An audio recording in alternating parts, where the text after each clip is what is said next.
Itu macam kita tengok Amir Arsad kan, itu bike touring. Spender perlu bawa ke tak ke, aku akan tunjuk kejap lagi. Okey, ini barang-barang yang aku bawa. Assalamualaikum dan salam satu basikal. Untuk video kali ni, aku nak buat perkongsian dengan korang semua tentang bike packing. Aku akan berkongsi dengan korang semua macam mana latihan aku bila aku servis basikal dan segala kelengkapan yang aku bawa waktu aku bike packing. Kalau ikutkan, aku tengok ramai je yang buat bike packing. Cuma diorang ni aku tengok tak berkongsi sangat pengalaman diorang tu. Yalah, bukan semua orang boleh cakap depan kamera, ataupun mungkin diorang berkongsi dalam personal Facebook. Ilmu tu agak terhad untuk sampai dekat kita semua. Tapi tak apalah, dalam video ni aku akan berkongsi dengan korang semualah segala apa yang aku tahu tentang bike packing. Tapi sebelum kita teruskan topik ni, ada perbezaan antara bike packing dengan bike touring tau. Kalau bike touring, itu macam kita tengok Amir Arsad kan, itu bike touring. Kalau korang tengok dalam gambar ni, perbezaan dia memang nampak ketara lah dari segi setup yang ada dekat basikal tu. Bike touring biasanya akan bawa banyak barang. Sebabnya touring akan ambil masa yang agak lama, boleh mencecah berbulan-bulan perjalanan dia. Dia lain pula dengan bike packing. Disebabkan jangka masa perjalanan bike packing ni tak lama, barang pun tak banyak yang kita orang bawa. Kadang-kadang hari ni bike packing, besok dah kena balik. Paling lama pun aku rasa macam aku buat sebelum ni pun 5 hari bike packing. Aku tak boleh lajak sampai sebulan sebab ada kawan-kawan aku yang kena kerja. Biasanya bike packing ni dia punya musuh utama tu masa lah. Bike packing biasanya hari pertama tu, kalau kita buat macam contoh macam aku 5 hari bike packing kan, hari pertama tu nak tak nak memang kena cover sampai 200 km lebih. Sebabnya masa tu agak terhad. Jadi hari pertama tu kita banyak tenaga lagi. Jadi hari pertama tu kita kena pulun kau-kau lah. Sebelum aku bike packing, dalam sebulan sebelum hari bike packing tu, aku dah kumpul mileage antara 300 km hingga ke 500 km lah. Tapi kalau kita dapat cover minimum 300 km tu, InsyaAllah lah, boleh lah. Tapi tengok jugalah kita punya destination bike packing tu berapa jauh. Kalau macam kes aku 700 km dalam masa 5 hari kan, dan hari pertama tu kita orang terpaksa kayuh sampai 230 km.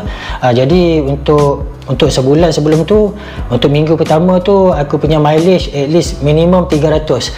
Tapi seboleh-bolehnya aku akan cuba dapatkan 500 km dalam masa seminggu. Bila kita training dapatkan mileage dalam masa yang sama, kita dapat sesuaikan badan kita atas saddle. Bukan apa, mileage ni memang penting tau. Selain kita dapatkan mileage, kita dapat biasakan badan kita kayuh atas basikal daripada 7 pagi sampai ke, sebab kita bike packing mungkin sampai petang lepas asar baru kita habis kayuh. Atau macam hari pertama aku dari Putrajaya ke Teluk Intan kan, kita orang habis kayuh pukul 8 malam tau. Sekarang ni pukul 4:05 pagi. Janji pukul 4 tunggu kat Empangan.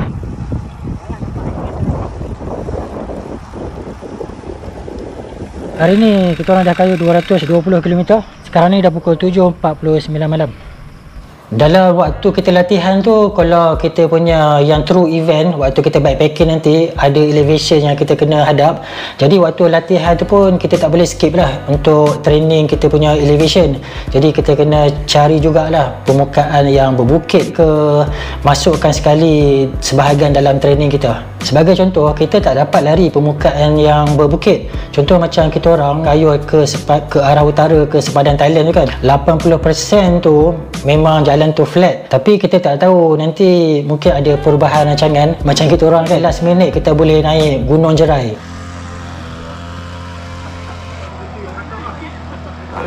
Akhirnya berjaya juga sampai Gunung Jerai, paras ketinggian 986 meter dari aras laut. Kabus hari ni, kau tak nampak bendang. Hari yang terakhir tu pula kita belasah pula Bukit Wang Kelian.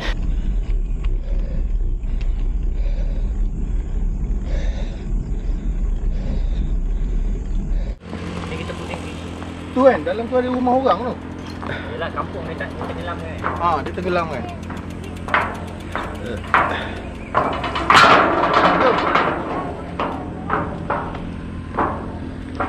Waktu kita bike packing tu mungkin ada perubahan rancangan. Seboleh-bolehnya sebulan sebelum kita bike packing, masukkan kita punya sesi latihan untuk cover bukit.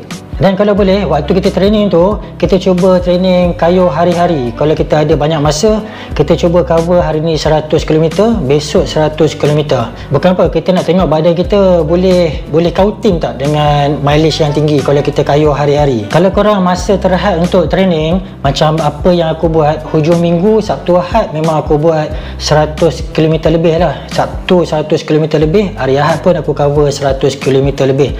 Tapi antara hari Senin sampai hari Jumaat, aku banyak kayuh dekat trainer lah. Tapi aku banyak fokus bahagian climbing. Sepanjang aku kayuh dekat trainer, selain aku fokus dekat mileage, aku fokus juga on saddle. Aku nak pastikan badan aku boleh bertahan on saddle sekitar 3 ke 4 jam dalam keadaan selesa lah. Bila aku tengok badan aku dalam keadaan selesa, kalau aku kayuh dalam 4 jam dekat trainer, maksudnya insyaAllah mungkin aku kayuh 5 jam, 6 jam, mungkin insyaAllah tak ada masalah lah. Ok, kita pergi pula tentang bila kita nak servis basikal.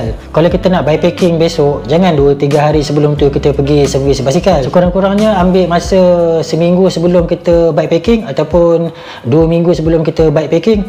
Bukan apa, kita nak kena test juga basikal tu selepas kita servis. Kita tak nak kalau kata besok kita ambil basikal dekat kedai, besok kita nak bikepacking, kita tak tahu condition basikal tu macam mana. Kita takut tengah-tengah jalan ada technical error. Seboleh-bolehnya kita hantar servis 2 minggu lebih awal ataupun minimum seminggu lebih awal, dan selepas kita servis kita ada masa untuk kita testing basikal tu. Lepas kita servis basikal, kita kayuh lah dekat luar. Kita try kayuh 100 km ke. Tiup dengan tayar, jangan lupa pula. Tiup dengan tayar ni memang penting lah. Kalau kata korang dah lama sangat tak tukar tiup, elok tukar yang baru. Tayar pun sama. Kalau condition tayar tu korang dah belasah sampai 4000 km mileage kan, korang tengok tayar tu macam tak meyakinkan je ke, elok tukar lah. Kalau boleh kita nak kurangkan risiko pancit waktu dalam perjalanan bikepacking tu.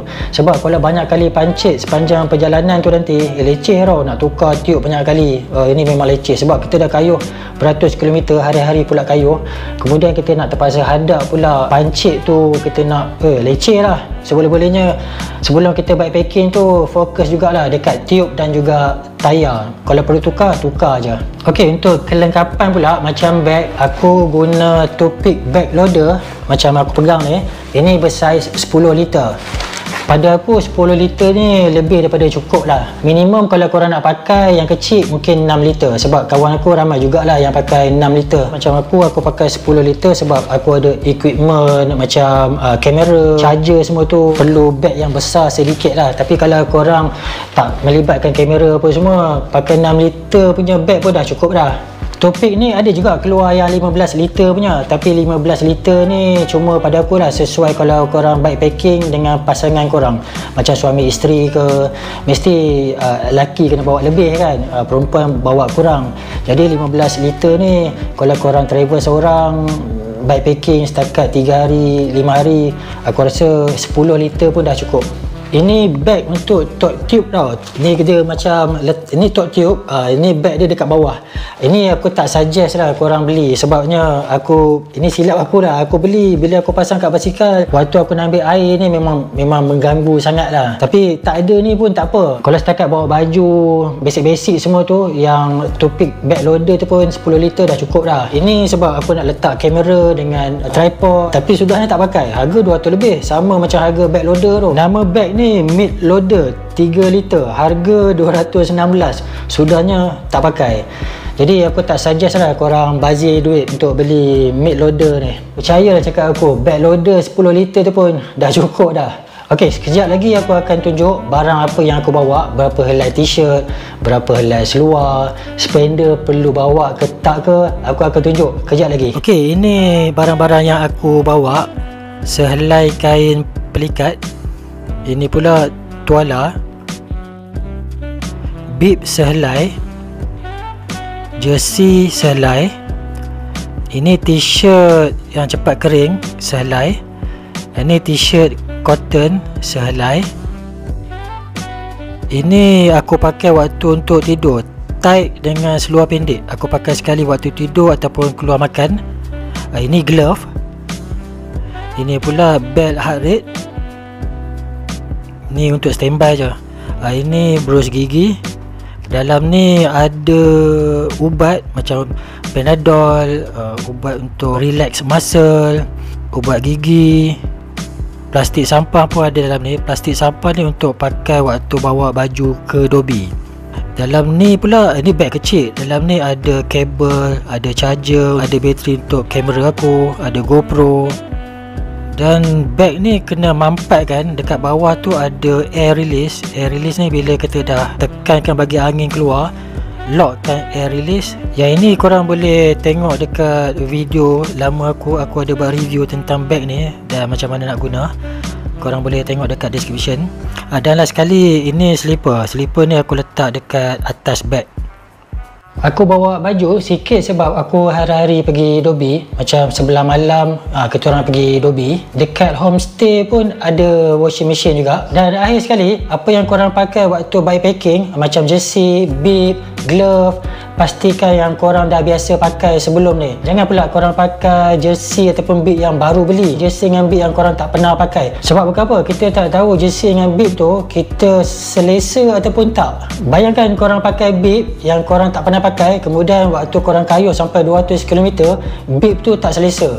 Naya bukan setakat jersey dengan bib je. Basikal pun memang kena terbukti korang kayuh mileage yang jauh memang selesa. Jangan pula guna basikal pinjam ke ataupun basikal yang tak pernah korang kayuh sebelum ni ke.